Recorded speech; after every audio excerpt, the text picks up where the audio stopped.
Hello नमस्कार दोस्तों, स्वागत है आप सभी का हमारे YouTube चैनल गुंजन गुरुजी पे। दोस्तों आज हम आप लोगों के लिए जीके जीएस के टॉप 25 अति महत्वपूर्ण प्रश्न के बारे में इस वीडियो में बताएंगे, इसलिए आप वीडियो के अंत तक बने रहिएगा। तो इस वीडियो में आपको किस तरीके के प्रश्न के बारे में बताएंगे दोस्तों। देखिए, जैसे कि प्रश्न हम लोगों के सामने यहाँ पर दिया गया दोस्तों कि भारत छोड़ो आंदोलन कब प्रारंभ किया गया था। यहाँ पर चार ऑप्शन है दोस्तों, इन चारों ऑप्शन में से कौन सा होगा। तो यही बात आपको बताना है दोस्तों कि चारों में से कौन सा होगा। तो इसी तरीके के प्रश्न के बारे में बताएंगे दोस्तों। ये सारे प्रश्न आपके प्रीवियस पेपर के हैं दोस्तों, जो पिछले एग्जाम में दोस्तों काफी बार अलग अलग एग्जाम में रिपीट किया है। तो सारे प्रश्न को आप अपने से ट्राई करते हुए चलेंगे दोस्तों, और जरूर कमेंट करके बताएंगे कि 25 में से आपने कितने प्रश्न सही कर पाए हैं इस सेट में से। और इन सभी क्वेश्चनों का पीडीएफ जो है दोस्तों आपको टेलीग्राम पे मिल जाएगा, लिंक आपको वीडियो के डिस्क्रिप्शन में दिया गया। तो चलिए दोस्तों देखते हैं पहले नंबर क्वेश्चन से क्या करा और कैसे करेंगे। तो पहला क्वेश्चन है कि भारत छोड़ो आंदोलन कब आरंभ किया गया था। तो याद रखिएगा दोस्तों कि भारत छोड़ो आंदोलन जो है, जैसे आपके सामने प्रश्न आया आप वीडियो को पॉज किया और अपने से ट्राई किए कि हाँ इस प्रश्न का आंसर ये होगा। इससे क्या होगा दोस्तों, आपका दिमाग में प्रश्न याद होते हुए चलेंगे। भारत छोड़ो आंदोलन जो है 1942 ईस्वी में हुआ है दोस्तों। याद रखेंगे कि भारत छोड़ो आंदोलन कब प्रारंभ किया गया था, तो 1942 ईस्वी में किया गया था। अगला प्रश्न है दोस्तों, करा कि 73वां संविधान संशोधन कब लागू किया गया था। तो 73वां संविधान संशोधन जो है हम लोगों का 24 अप्रैल 1993 को। इस प्रश्न का आंसर ऑप्शन नंबर सी सही हो जाएगा दोस्तों। याद रखेंगे कि 73वां संविधान संशोधन जो है पंचायती राज से संबंधित है, और इसे कब लागू किया गया है, तो 24 अप्रैल 1993 को लागू किया गया। बड़ा इंपॉर्टेंट कि ऐसे प्रश्न आए हैं कि 73वां संविधान संशोधन किससे है, तो पंचायती राज से है, और इसे कब लागू किया गया है, तो 24 अप्रैल 1993 को लागू किया गया है। अगला प्रश्न है दोस्तों बड़ा इंपॉर्टेंट, कई बार अलग अलग एग्जाम में पूछा गया दोस्तों, करा कि गांधी जी द्वारा शुरू की गई साप्ताहिक पत्रिका कौन सी थी। तो गांधी जी द्वारा जो शुरू किया गया था साप्ताहिक पत्रिका, उसका नाम था यंग इंडिया। यानी इस प्रश्न का आंसर ऑप्शन नंबर ए सही होगा दोस्तों, कि गांधी जी द्वारा शुरू किया गया साप्ताहिक पत्रिका का नाम क्या था, यंग इंडिया। अगला प्रश्न है हम लोगों के सामने करा कि केंद्रीय सिल्क बोर्ड की स्थापना किस वर्ष की गई थी। तो केंद्रीय सिल्क बोर्ड की स्थापना जो है 1949 ईस्वी में किया गया है। इस प्रश्न का आंसर ऑप्शन नंबर डी सही होगा दोस्तों, कि केंद्रीय सिल्क बोर्ड की स्थापना जो है 1949 ईस्वी में किया गया है। अगला प्रश्न है दोस्तों, करा कि भारत में डाक टिकट किस गवर्नर जनरल के शासन काल में शुरू किया गया था। तो भारत में जो दोस्तों जो डाक टिकट होता है दोस्तों, अभी आप देखे होंगे कि बहुत जगह डाक टिकट होता है, तो उसका किस गवर्नर यानी कि करा कि किस गवर्नर जनरल के शासन काल में शुरू किया गया था। तो याद रखिएगा दोस्तों, लॉर्ड डलहौजी। इस प्रश्न का आंसर ऑप्शन नंबर सी सही हो जाएगा दोस्तों, कि भारतीय डाक टिकट का जो है किसके शासन काल में शुरू हुआ है, तो लॉर्ड डलहौजी के समय शुरू हुआ है।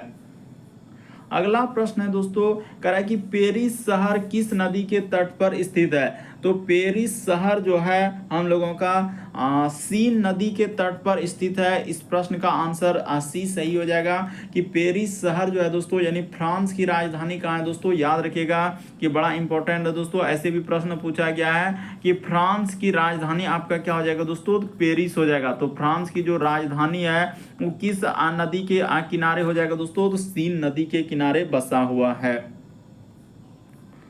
अगला प्रश्न हम लोगों के सामने करा कि येलो वैन मोजेक। याद रखिएगा दोस्तों, यहाँ पर दिया करा कि येलो वैन मोजेक एक खतरनाक बीमारी है जो किस में होता है। तो यहाँ पर बताना है दोस्तों कि येलो वैन मोजेक जो है एक खतरनाक बीमारी है या किस में होता है, तो भिंडी में होता है दोस्तों। इस प्रश्न का आंसर ऑप्शन नंबर बी सही हो जाएगा। बड़ा इंपॉर्टेंट, याद रखेंगे। अगला प्रश्न हम लोगों के सामने करा कि भारत छोड़ो आंदोलन के समय किसने करो या मरो का नारा दिया था। तो अभी बताया कि भारत छोड़ो आंदोलन कब हुआ है, 1942 ईस्वी में हुआ है। तो करो या मरो का नारा किसने दिया होगा, तो महात्मा गांधी ने दिया था। इस प्रश्न का आंसर ऑप्शन नंबर ए क्या होगा दोस्तों, सही हो जाएगा। याद रखेंगे दोस्तों कि भारत छोड़ो आंदोलन के समय करो या मरो का नारा किसने दिया है, तो महात्मा गांधी ने दिया था। अगला प्रश्न है कह रहा है कि किस गुप्त कालीन शासक को कविराज कहा जाता है? तो किस गुप्त कालीन शासक को कविराज कहा जाता है दोस्तों? तो समुद्रगुप्त को जो है कविराज कहा जाता है। यानी इस प्रश्न का आंसर ऑप्शन नंबर 20 सही होगा दोस्तों, कि किस गुप्त कालीन शासक को कविराज कहा जाता है? तो समुद्रगुप्त को। अगला प्रश्न दिया दोस्तों हम लोगों के सामने, गांधी जी द्वारा, यहाँ पर बताना है दोस्तों कि गांधी जी द्वारा असहयोग आंदोलन कब वापस ले लिया था?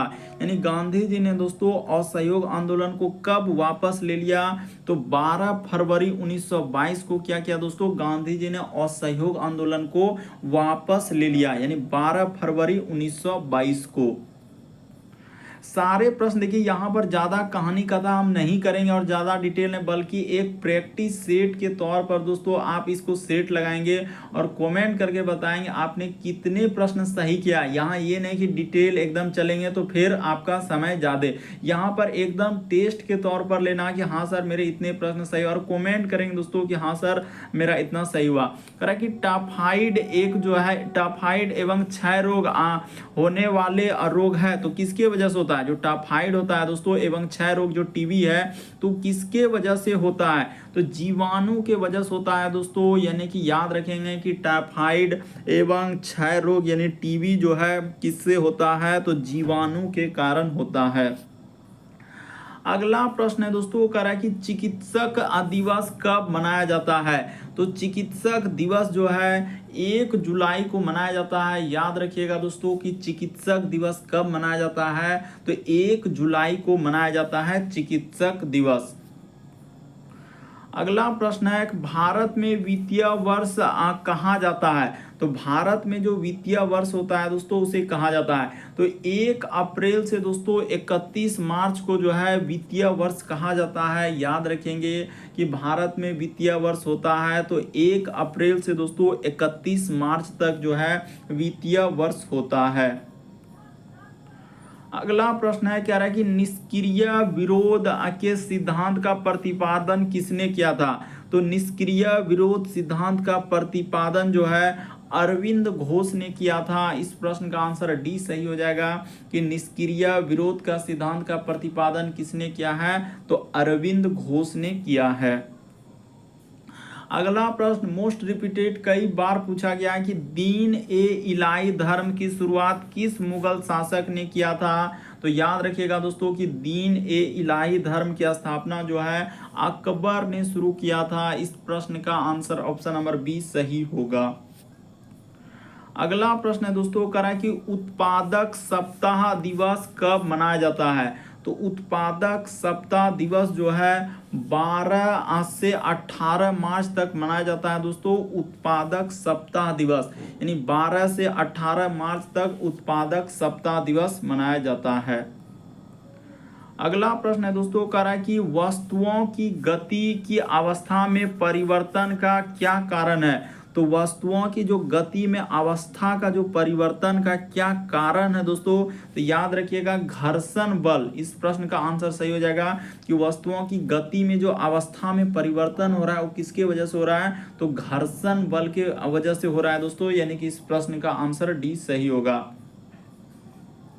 अगला प्रश्न है दोस्तों हम लोगों के सामने कह रहा है कि भारतीय संविधान के किस अनुच्छेद के अनुसार राष्ट्रपति किसी राज्य के अंदर लागू होता है? यानी यहाँ पर बताना है दोस्तों कि भारतीय संविधान के किस अनुच्छेद के अनुसार राष्ट्रपति शासन जो है किसी राज्य के अंदर में लागू होता है? तो याद रखिएगा 356 के अनुसार दोस्तों हम लोगों का यानी राष्ट्रपति शासन लागू होता है। याद रखिएगा कि राष्ट्रपति शासन जो है अनुच्छेद 356 के तहत किसी राज्य के अंदर लागू होता है।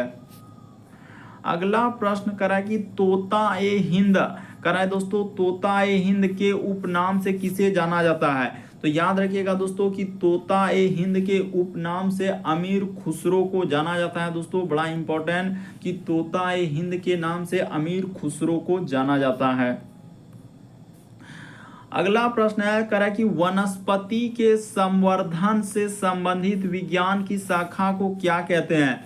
तो वनस्पति संवर्धन से संबंधित विज्ञान की शाखा को जो है हॉर्टिकल्चर कहा जाता है। इस प्रश्न का आंसर बी सही होगा।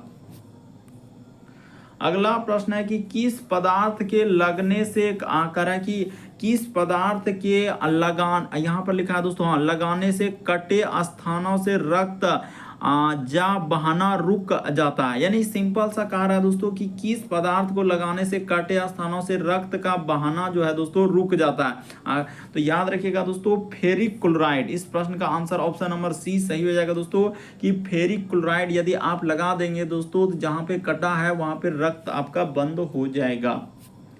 अगला प्रश्न है दोस्तों, कह रहा है कि सलारगंज संग्रहालय कहाँ स्थित है। तो याद रखिएगा दोस्तों कि सलारगंज संग्रहालय जो है हैदराबाद में स्थित है। बड़ा इंपॉर्टेंट कि सलारगंज संग्रहालय कहाँ स्थित हो जाएगा, हैदराबाद में स्थित है। आदि शंकराचार्य का जन्म कहाँ हुआ था। तो चलिए बताइए कि आदि शंकराचार्य का जन्म जो है हम लोगों का कलादी में हुआ है। इस प्रश्न का आंसर डी सही हो जाएगा। इस तरीके के प्रश्न जैसे ही आएंगे बहुत सारा स्टूडेंट गलती कर देंगे, कहेंगे हम तुक्का लगाएंगे तो ऊपर भी सही नहीं कर पाएंगे। याद रखिएगा कि आदि शंकराचार्य का जन्म कहाँ हुआ है दोस्तों, कलादी में हुआ है। अगला प्रश्न 24वां नंबर क्वेश्चन करा कि हम लोगों का यहाँ पर लिखा है दोस्तों कि अल्पना भारत के किस राज्य का प्रमुख करा कि हम लोगों का लोक कला शैली है। यानी अल्पना दोस्तों, यानी यहाँ पर लिखा है कि अल्पना जो है भारत के किस राज्य का प्रमुख लोक कला शैली है। तो पश्चिम बंगाल का है दोस्तों। बड़ा इंपॉर्टेंट करा कि अल्पना जो है भारत के किस राज्य का प्रमुख लोक शैली है। तो पश्चिम बंगाल राज्य का एक लोक कला शैली है अल्पना। अगला प्रश्न हम लोगों के सामने कर रहा है कि दूध के दही के रूप में जमने का क्या कारण है। आखिर दूध जो है दही में जम जाता है, इसका क्या कारण है। तो लैक्टोबैसिलस जीवाणु की वजह से जो है दूध दही में परिवर्तित होता है। इस प्रश्न का आंसर बी सही होगा। यदि आप हमारे चैनल पे पहली बार है दोस्तों, सब्सक्राइब लिखा हुआ दिख रहा होगा तो सब्सक्राइब कर लीजिए। बगल में घंटी का निशान दिख रहा होगा दोस्तों, उसमें ऑल वाला सिलेक्ट कर दीजिए ताकि जब भी वीडियो डालें तो नोटिफिकेशन आपको सबसे पहले मिल जाए। लाइक कर देंगे दोस्तों, शेयर कर देंगे हर एक ग्रुप में यदि। ओके दोस्तों, थैंक यू। फिर आप लोगों से अगले वीडियो में मुलाकात होगी।